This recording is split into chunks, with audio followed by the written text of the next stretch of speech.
Hey y'all, how's it going? So, we got part 2 coming at you now. We left off just heading into the Enmerkar Forest, and we're gonna just basically be beelining it straight to Berg.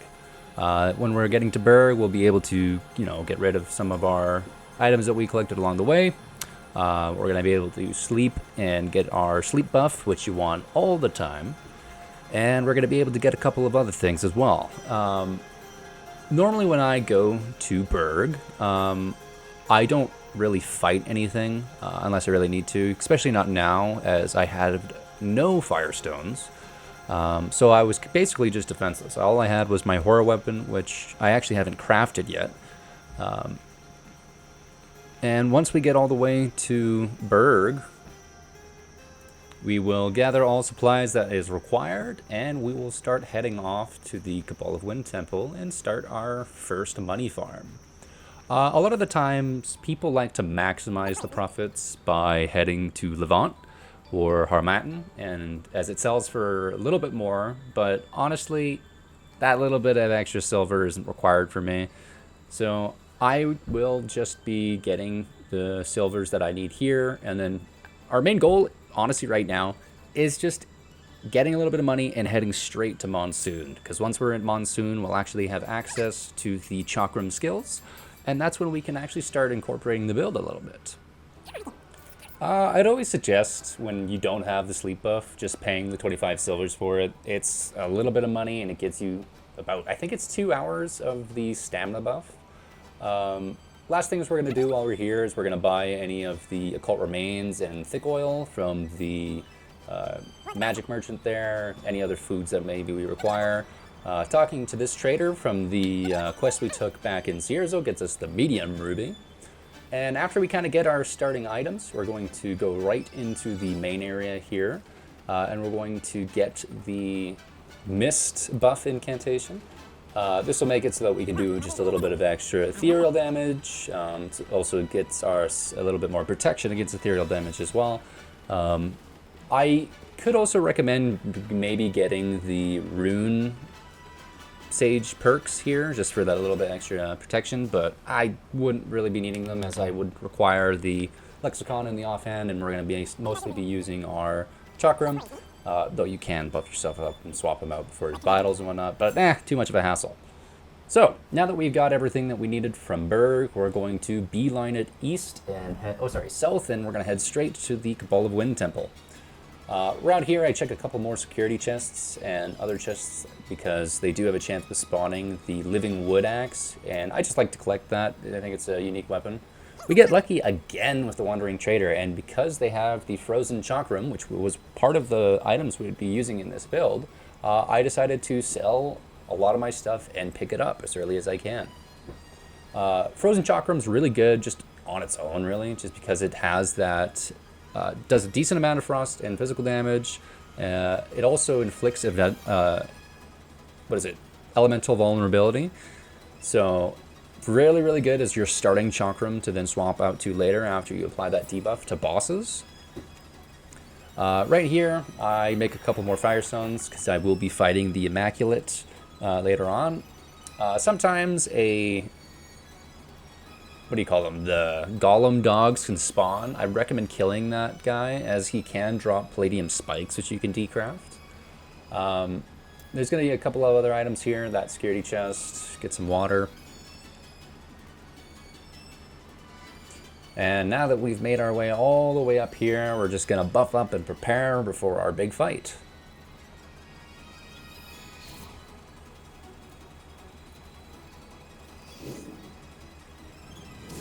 And here we go. So, Fire Sigil will still be our main key amount of damage and impact until we get our chakram.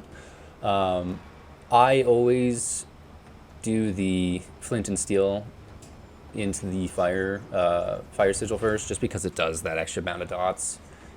And right now it's just a game of baiting attacks and rolling behind and spamming fireball.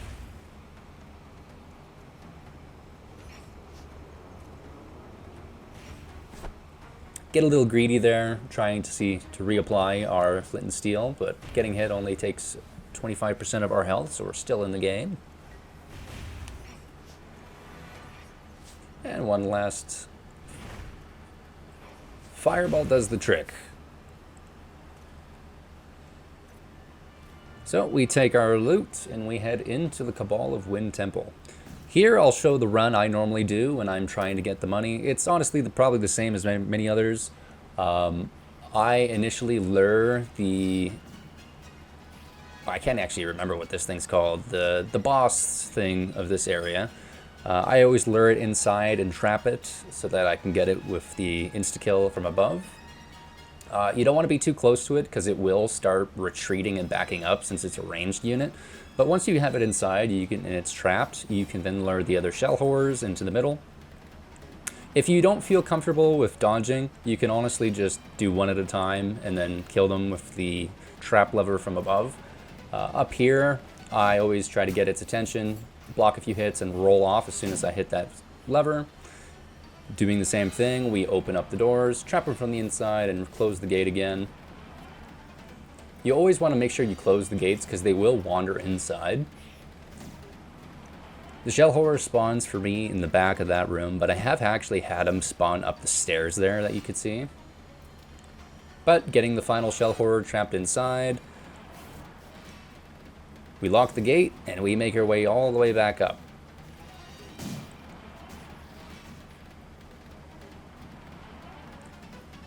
Then we hit our lever a couple of times, roll back down, and we get to reap our spoils. So each one of these shell horror chitons will basically craft a horror weapon for us, getting us at about 800 silvers per. So with the 5 horror chitin that we have, we should have well more than enough money to get all of the chakram skills we need. So with everything grabbed and looted from the Cabal of Wind Temple, we make our way back to Berg. Heading down this way, I always stick to the right and just follow the path that I initially went up, back down. One thing I will say is sometimes you can have the red deers, I think they're called ecthodeer or something. If you aggro them, they will follow you until you get to Berg, so I would recommend not doing that. Having the giant spawn here, I decide that I may as well try to kill him, as there's no point in not. They have a chance to drop their axe, which is like an extra 900 silvers, and they're not honestly too tanky. It'd probably take 2, 3, maybe 4 hits to kill me, but as long as you're smart with it, you should be able to take him down relatively easily. A lot of their attacks are delayed, so you gotta kind of treat it as rolling into them or rolling towards the right when they do that axe hit. That AoE is always very annoying, especially since they spawned it right on top of the fire sigil.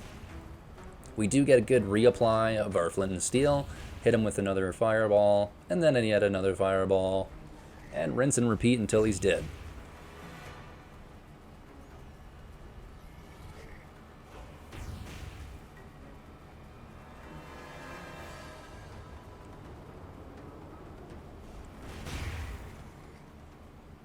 Last fireball takes him down. We pick up our backpack. We take some look at the loot. We actually get lucky with another piece of palladium scrap, but we didn't get any of the axes, so that means no extra 900 silvers for us. If you have made it this far into the video, do let me know if you want me to skip the walks and long walks back. I just have them included just to show the entire process of a playthrough, or how it, what it takes for me to get to point A to point B.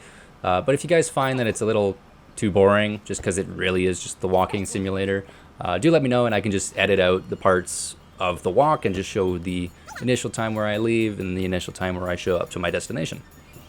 So back at Berg, we we talk to the blacksmith, buying a couple more iron weapons so that we can craft them into horror weapons. We take a look at the mage there just to sell a couple more items.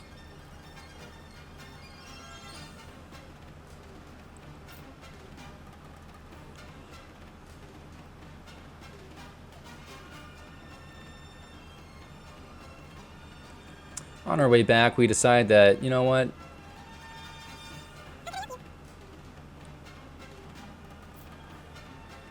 May as well just reapply and rebuy our tavern just to get rid of our stamina burn, sleep and repair a bit, and then we are good to then leave Berg. With everything we have, travel rations and whatnot, we then head out the other exit here, and we make our way left straight to Monsoon.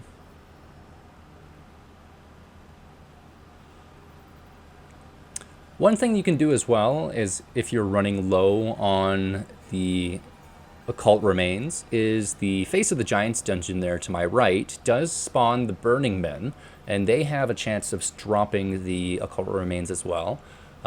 Seeing as they're fire damage though, and our main source of damage is our fire sigil, not really the best to use, so potentially just always come back and you can farm it then. But now that we're in Monsoon, we try our best to now unlock the bridge, and we're going to head to the town. But before we do that, we try to get the dancer there to aggro onto the mage and the warrior. After they both get hit, they are now both aggroed, so we just sit by and wait for them to attack the dancer. Once they do, we are free to watch a battle from the sidelines.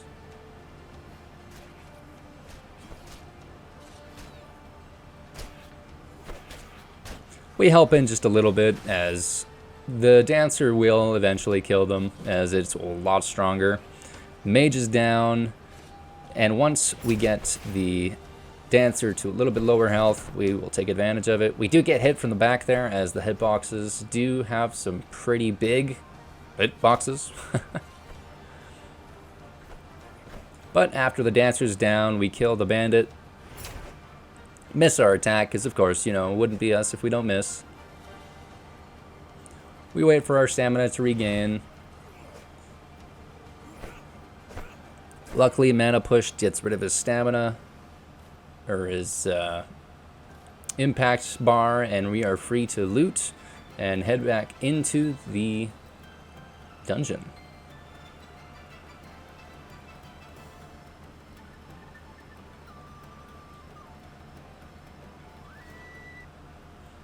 Well, now that we're in this dungeon, we go up the elevator. There is one guaranteed occult remain you can get from killing this skeleton in here, so I recommend killing him and not just ignoring him. We do get hit because, as you know, I am bad at this game. We drop our pack, wait for a few hits, get a kick in, and after the stagger, we wail until we win.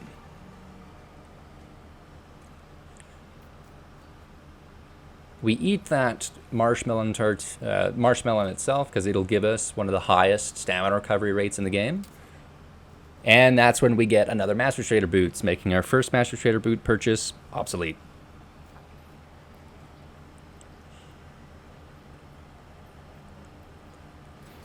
Heading back down the elevator, we go in now into the other room. And this is where we have our first big problem. The Blade Dancer fighting on a road. Normally you don't have too much of a problem with these guys, but sometimes I just get bad luck with those hitboxes. You never want to get too greedy while fighting these guys. Getting only 1 or 2 hits in is the more appropriate things to do, because otherwise you get that triple hit combo. As you can see there, we almost go down. And we get clipped through the wall, making this our first death of the playthrough. Luckily, we just spawn right outside, so we're free to attempt this again. We drink a whole bunch of water so that we don't have the water debuff. We will have the confusion debuff for a good, I think it's 5 minutes. But I say revenge is best served when the enemy is dead. So we buff up again and we give it another shot.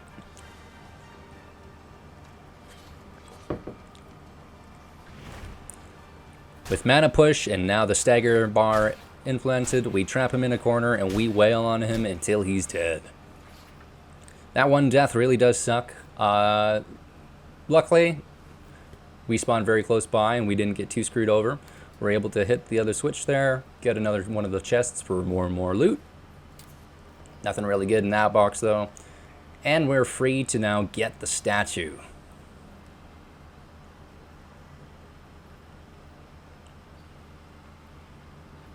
Always pick up all the blood mushrooms you can, as, you know, they're always good for those life potions. With the statue now placed, we've unlocked the bridge, and we are just going to go straight away and ignore everything here. That golem is very strong. We do not need to fight it right now. Same with the Tyrannosaurs. Dodging and weaving through all the enemies, including that Blade Dancer there, we just head straight to the town.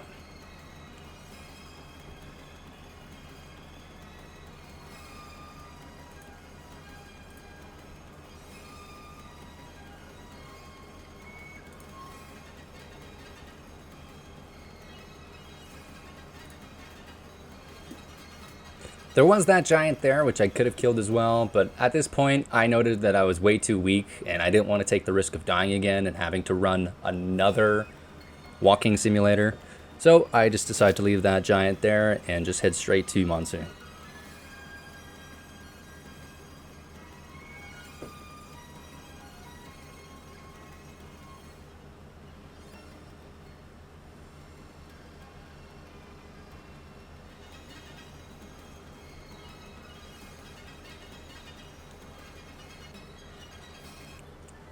Right on. Now that we have entered Monsoon, we talk to Oliel and we decide that this is probably the quest line that we'll do.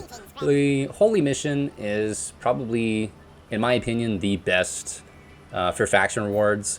Yes, there's other faction rewards that have potential better synergies with different builds, but overall, the Holy Mission is a great start because of that minus percentage to stamina and mana cost you get later on, as well as a lot of just the passive buffs it gives you. Now that we're here, we buy a couple more of our iron weapons to sell, and once we sell our gold to silvers, we head straight over to the skill trainers, and we get Brace, the best skill in the game, a couple of the manner skills, and we get all of the Chakram skills and our first breakthrough. Now, a lot of people will tell you that you don't need to get the breakthrough to make a Chakram build, because really the Chakram Arc and Chakram Pierce are the only two Chakram skills you really need, which I do agree with, but in the essence that this build is relying mostly on our Chakram and our sword that we'll get next episode, I decided that this would be one of the breakthrough points I'd spend, and, you know, the passive mana regeneration is always nice to have. So, with our skills in hand, we go back and head straight inside to now join the Holy Mission. The other really nice thing about joining the Holy Mission early on, especially as a new player, is when you get one of the quests to do a sub-quest to get the chance to join them, you can talk to Zephyrin over here, and he'll give you the recipe to learn the Discipline Potion. And this is really good because this gives us the Discipline boon, which is required to use our Chakram skills. After we get our Chakram stuff done and we talk to the one leader, we talk to Alat and decide to join the Holy Mission. This also gets us access to the Lightning buff, which is going to be really, really good for an extra source of damage.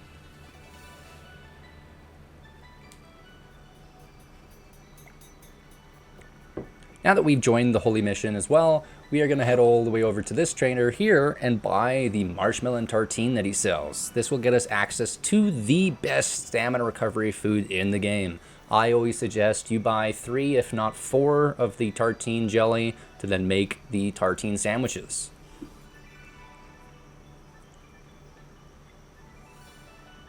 Now that we've joined the Holy Mission, we can head all the way back to the player house, and this is where I realized I didn't have enough silver. It's going to cost you 500 silvers, always worth it.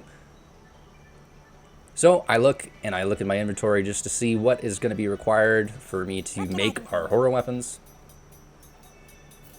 Once I buy a few of them, I'm able to now craft our horror weapons.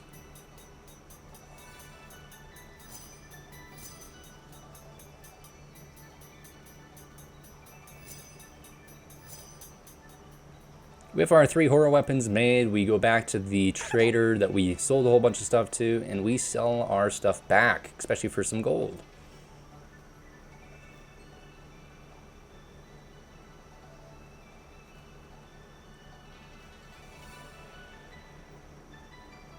We make sure we buy even more tartine jelly and some traveling rations, which are very important, especially since we'll be heading to Caldera soon. And with enough silvers, almost enough silvers, we head to the trader again to get the last few remaining that we needed. And we go to buy the player housing.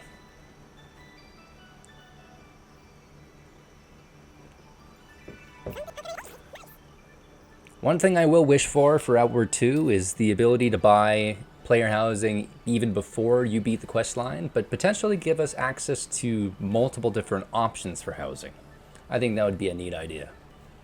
So with us now owning a house, we store everything that we won't be needing back into the chest, as it's going to be too heavy and we want to be a loot goblin and pick up more things, so we got to store the stuff that we already found. I always like to just keep keys on me, as they only weigh, I think, 0.1 carry weight, and as I don't really care too much about that, we make a whole bunch of life potions, take the loot that was given to us for free, and this is where we craft the best stamina item in the game, marshmallow tartines. Boy, I'd actually like to try one. I feel like they'd taste awesome. While you're here, the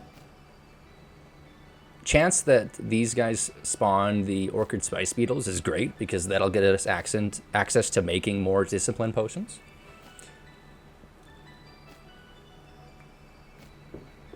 Whenever I make a chakram build, I always like to have at least 3 to 4 discipline potions on me, just because you don't always have access to the discipline skill, as sometimes it's on cooldown.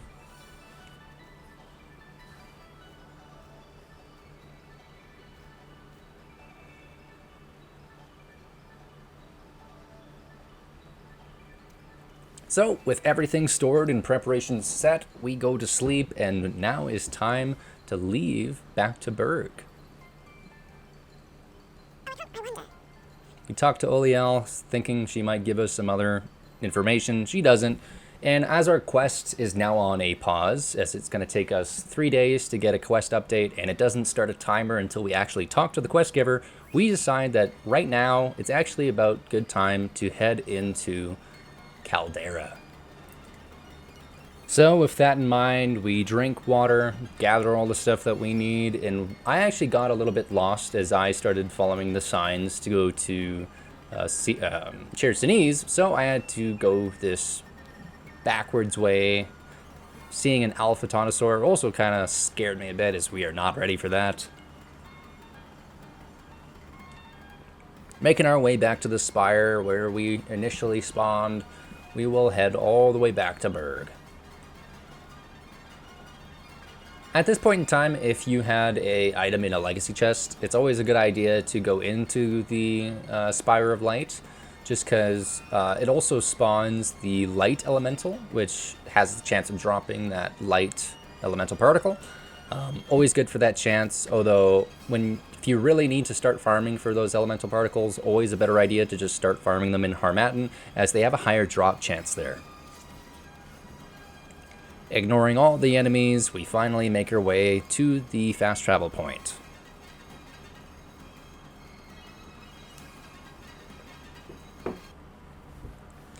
And now that we're back in the Enmerkar Forest, we're just going to quickly head back into Berg, I believe. Make sure we have enough traveler rations for entering Caldera and for leaving Caldera. You want to make sure that you you want to make sure that you have more than 8 traveling rations, just because there is no merchant that sells travel rations in Caldera until you get all the way to the totem guy. And even then, I believe there's a chance that he doesn't spawn with them.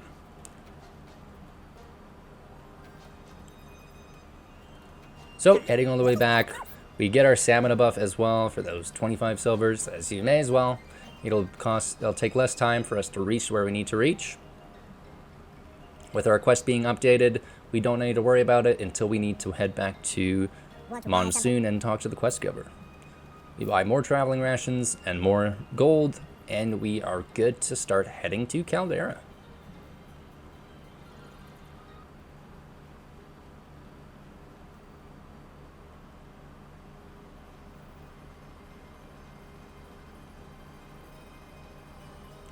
So like I said before earlier in the video, if you guys feel like these are getting a little too long because I show the entirety of me getting from point A to point B, let me know in the comments down below and I can just cut the footage from where I was starting to where I'm going to be ending. It'll probably shave off at least a good 8 minutes of these videos. But we head all the way towards the Fiery Tree South, and we are about to enter Caldera, which is where we'll end this episode, and we'll pick up on episode 3. So with that said, I hope y'all enjoyed, and I will see you in the next video. Take care, y'all.